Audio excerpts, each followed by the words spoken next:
ایسے حالات میں ضرورت ہے کلمہ کو ہر فرقہ اپنے اپنے تشخصات کے ساتھ ہمارے سنت کا جو عقیدہ ہے ہم اس پر قائم رہیں. دوسرے لوگ اگر اپنے عقیدے پر قائم رہنا چاہیں تو رہیں، مگر بنام اسلام سب شیشہ پلائی ہوئی دیوار ہو جائے. Wake up to reality. حضرت کی اور نام اعلی حضرت کا، مگر کام مسلک اعلی حضرت کے خلاف ہو رہا ہے. عام لوگوں کی بول چال میں باتیں تھیں، اب تو ہم نے دیکھا مولوی طبقہ، علماء کہلانے والے یہ باتیں کر رہے ہیں. حالات بڑے خراب ہیں، ایک ہو جانا چاہیے. اب یہ نہیں دیکھنا چاہیے. ہاں اب قید کیا لگاتے؟ اپنے حدود میں رہ کر کے، شریعت کے دائرے میں رہ کر کے، اپنے تشخصات کے ساتھ، اپنے عقیدے پر قائم رہتے، طرح طرح کی قاعدے لگاتے. اس سب کے ساتھ اپنا عقیدہ صحیح رکھتے ہوئے، اپنا تشخص برقرار رکھتے ہوئے، حدود شریعت میں رہتے ہوئے سب اس کے ساتھ اتحاد کر لو تاکہ تمہاری ایک طاقت بن جائے، تمہارا ایک پاور بن جائے. اب آؤ ایسی بولی بولنا اعلیٰ حضرت کی نظر میں کیا ہے؟ بولی سنا دوں، ایسی باتیں ہوتی ہے نا. حالات بہت خراب ہے، اب تو ایک ہو جانا چاہیے. حالات بڑے خراب ہیں، اب تو رد نہیں ہونا چاہیے. حالات بڑے خراب ہیں، حدود میں رہ کر کے کرے، شریعت کے دائرے میں رہ کر کے کرے، عقیدے پر قائم رہتے ہوئے کرے. ایسی باتیں ہوتی ہیں. اب اعلیٰ حضرت کی بات سنیے. سبحان اللہ، سبحان اللہ، سبحان اللہ. فرماتے ہیں ہر جگہ ممنوعات و محرمات شرع کی طرف مسلمانوں کو اغوا کرنا اور جا بجا قید لگاتے جانا کہ حدود اسلام کے اندر رہ کر، حدود شرع کے اندر جہاں تک مذہب اجازت دیتا ہو، اس طرح کی قیدیں لگا کر کے باتیں کرتے. ایک ہو جاؤ، حدود میں رہ، عقیدے پر قائم رہ کے ایک ہو جاؤ، ہے نا، تشخص کو برقرار رکھ کے ایک ہو جاؤ. اعلیٰ حضرت فرماتے ہیں اس کی، اب جواب سنیے، اس کی نظیر یہی ہو سکتی ہے کہ بھائیو شراب پینا مگر حدود تقوی کے اندر رہ کر. ارے معاذ اللہ، یہ تو ایسی بات ہو گئی جیسے کوئی کہے کہ شراب پینا مگر حدود تقوی کے اندر رہ کر، بھائیو زنا کرنا مگر خدا کے لیے جہاں تک مذہب اجازت دے.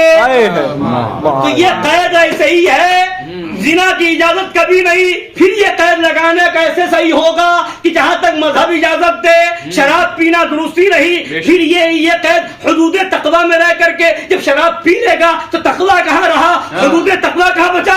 ابے جب وہ ہادی سے مل جائے گا تو حدود باقی کہاں رہا؟ حدود کو بچانا ہے تو یہی کہنا ہوگا، یہی کہنا ہوگا. تجھ سے اور جنت سے کیا مطلب؟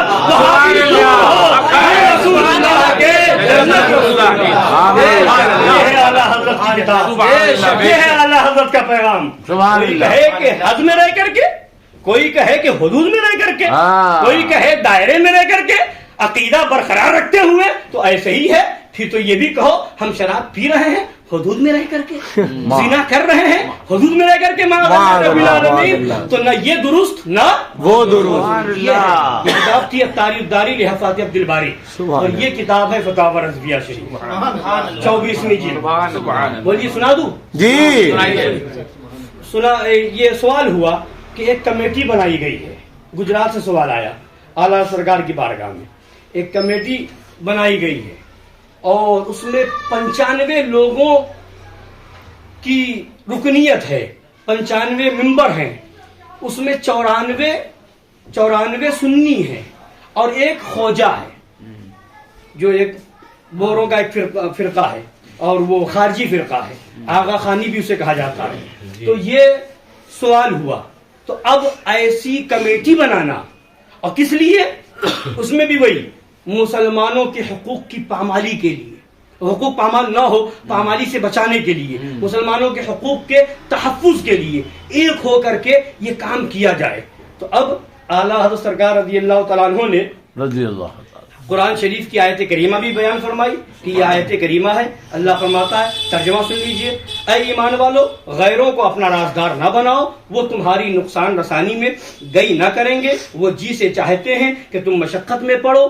بیر ان کے منہوں سے ظاہر ہو چکا اور وہ جو ان کے سینوں میں دبا ہے اور بھی بڑا ہے. ہم نے تمہارے سامنے نشانیاں کھول دی اگر تم میں عقل ہے. ارے یہ جو تم ہو تو تم تو ان سے محبت کرتے ہو اور وہ تم سے محبت نہیں کرتے, حالانکہ پورے قرآن پر ایمان لائے, اور جب تم سے ملتے ہیں تو کہتے ہیں ہم مسلمان ہیں, اور جب اکیلے ہوتے ہیں تو تم پر انگلیاں چباتے ہیں جلن سے. اے محبوب تم ان سے فرما دو کہ مر جاؤ اپنی جلن میں, بے شک اللہ دلوں کی جانتا ہے. یہ تو آیت کریمہ کا ترجمہ ہو گیا. پھر آگے حضور اعلیٰ حدیث پاک بیان فرماتے ہیں, سرکار دو عالم صلی اللہ علیہ وسلم فرماتے ہیں, من وقر صاحب بدعت فقد اعان علی ہدم الاسلام, جس نے بد مذہب کی توقیر کی بے شک اس نے دین اسلام ڈھا دینے میں مدد دی. اور پھر ایک حدیث پاک اور ہے, فرمایا من لقیہ بالبشر فقد استخف بما انزل علی محمد صلی اللہ علیہ وسلم. جو کسی بد مذہب سے, جو کسی اتحاد حضور کی بات, حدیث پاک سنیے, جو کسی بد مذہب سے بکشادہ پیشانی ملا, خوشی خوشی ہنس کے بکشادہ پیشانی ملا, بے شک اس نے حقیر سمجھا, اس نے حقیر سمجھا اس چیز کو جو محمد صلی اللہ علیہ وسلم پر اتاری گئی ہے. یعنی اس نے قرآن کو حقیر سمجھا. معاذ اللہ. اب حرمین میں یہ مضمون مفصل ہے جس پر علماء حرمین شریفین نے بالاتفاق مہرے کی. سنی بھائیوں کو چاہیے کہ اپنے دین کی قدر کریں اور بد مذہب کو رکنیت سے فوراً جدا کر دیں. بد مذہب کو رکنیت سے فوراً جدا کر دیں. اللہ فرما چکا کہ وہ تمہاری بھلائی کبھی نہ چاہیں گے, جہاں تک بن پڑے نقصان ہی پہنچائیں گے. قرآن و حدیث کے مقابل یہ جاہلانہ خیال. اب سنیے, جو آج کل لوگوں میں خیال گردش کر رہا ہے, لوگ گمانے لگاتے ہیں, فرماتے قرآن و حدیث کے مقابل یہ جاہلانہ خیال نہ کریں کہ 94 سنیوں میں ایک بد مذہبی کیا اثر کرے گی. جو کہ کہتے ہیں نا ہم زیادہ ہیں وہ کم ہیں, وہ کیا اثر ہوگا, ہاں اور ایسا ہوگا ایسا ہوگا, ہم تو بڑے پکے ہیں, ہم پر کیا اثر ہوگا, ہم تو مضبوط سنی, ہم تو خاندانی سنی, ہم پر کیا ہوگا, وغیرہ وغیرہ باتیں لاتے. اعلیٰ فرماتے یہ جاہلانہ خیال نہ کریں کہ 94 سنیوں میں ایک بد مذہبی کیا اثر کرے گی. دیکھو 94 قطرے گلاب ہو اور ایک بوند پیشاب ڈال دو, ایک بوند پیشاب ڈال دو, 94 قطرے پانی بھی نہیں, گلاب, 94 قطرے گلاب ہو اور ایک بوند پیشاب ڈال دو, سب پیشاب ہو جائے گا, پیشاب ہو جائے گا, سب پیشاب ہو جائے گا.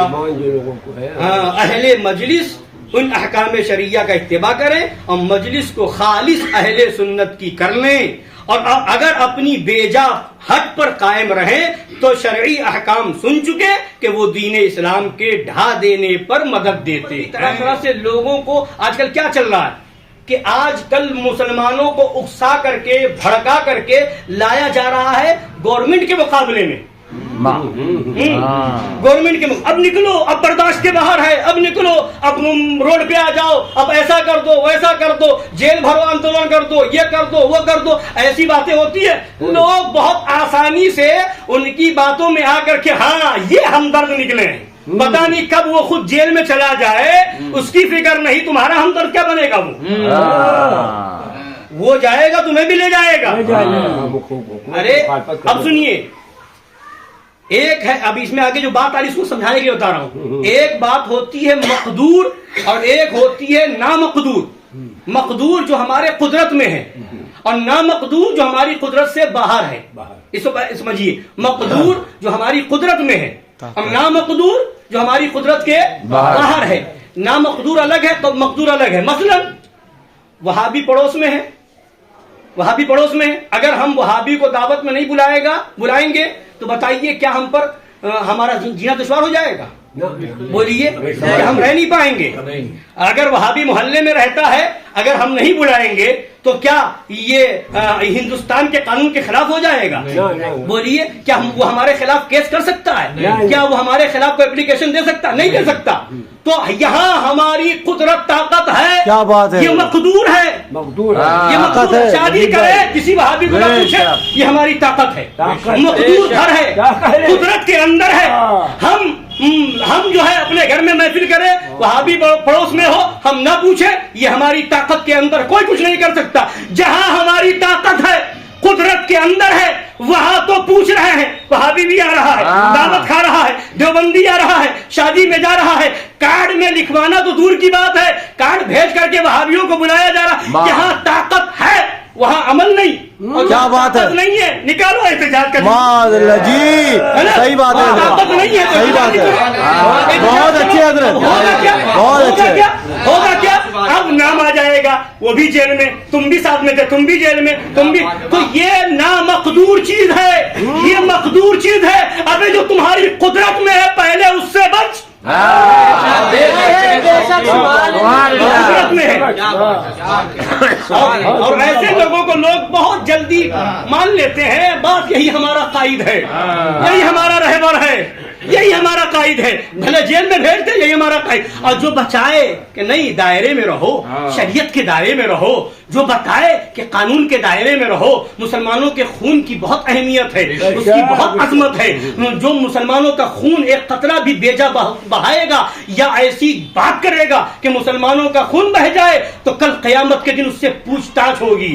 لہذا سنیے, اب اعلیٰ حضرت کا فتویٰ سن لیجیے. سبحان اللہ, سبحان اللہ, کیا بات ہے حضرت. مقدور کیا ہے اور نامقدور کیا ہے یہ سمجھ چکے ہیں. اب آگے اعلیٰ حضرت فرماتے ہیں, نامقدور بات پر ابھارنا جو موجب ضرر مسلمین ہو. موجب ضرر مسلمین, مسلمانوں کے نقصان پہنچانے کا سبب ہو. فرماتے ہیں خیر خواہی مسلمین نہیں. اللہ اکبر, خیر خواہی مسلمین نہیں, بدخواہی ہے. یہ کیا ہے؟ یہ سب بدخواہ ہے, لیڈر نہیں ہے, بدخواہ ہے. بدخواہ جی تو مسلمانوں یہ کی بدخواہی ہے. مثلا اب سنیے اعلیٰ حضرت کی مثال بھی, سبحان اللہ. مثلا دریا میں طوفان ہے, کچھ لوگ ڈوب رہے ہیں, جو کنارے پر ہیں اور تیرنا نہیں جانتے, انہیں مجبور کرنا کہ ان کے بچانے کے لیے طوفان میں کود پڑو. کیا بات ہے, سبحان اللہ, سبحان اللہ. فرماتے ہیں دریا میں طوفان ہے, کچھ لوگ ڈوب رہے ہیں, کچھ لوگ ڈوب رہے ہیں, جو کنارے پر ہیں اور تیرنا نہیں جانتے, انہیں مجبور کرنا کہ ان کے بچانے کے لیے طوفان میں کود پڑو. ان کا بچانا نہیں بلکہ ان کا ڈبونا ہے. حق ہے حضرت, حق ہے, سچ ہے, سچ ہے حضرت. جو ڈوب رہے ہیں ان کو بچانا نہیں ہے بلکہ جو بچے ہوئے ہیں ان کو بھی ڈبونا ہے, ان کو بھی ڈبونا ہے.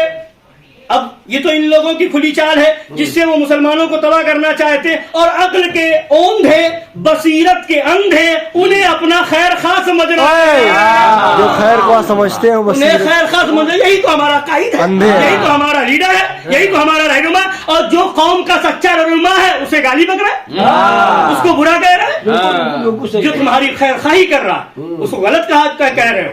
تو فرماتے ہیں عقل کے اندھے, بصیرت کے, عقل کے اوندھے, بصیرت کے اندھے انہیں اپنا خیر خواہ سمجھ رہے. حالانکہ قرآن کریم صاف فرما چکا کہ وہ تمہاری بدخواہی میں گئی نہ کریں گے. ان کی دلی تمنا ہے کہ تم مصیبت میں پڑو. دشمنی ان کے منہوں سے ظاہر ہو چکی, اور وہ جو ان کے دلوں میں دبی ہے اور بڑی ہے. ہم نے عاقلوں کے لیے نشانیاں صاف بیان فرما دی. مولا تعالیٰ کے اتنے صاف ارشاد پر بھی آنکھیں نہیں کھلتی, اور بدخواہوں کو خیر خواہ مانے ہوئے ہیں. مولا عز و جل ہدایت دے, آمین. یہ ہے اعلیٰ حضرت کا درد, یہ ہے اعلیٰ حضرت کی فکر, یہ ہے ہمارے ایمان کی حفاظت اور ہمارے جان کی حفاظت. لہذا اگر صحیح معنوں میں مسلک اعلیٰ حضرت سمجھنا ہے تو کسی کی پگڑی دیکھ کے نہ سمجھو, کسی کے جبے کو دیکھ کے نہ دیکھو سمجھو, بلکہ سمجھنا ہے تو فتاوی رضویہ کو دیکھ کے سمجھو. یہ ہے مسلک اعلیٰ, یہ ہے اعلیٰ حضرت کا صحیح پیغام.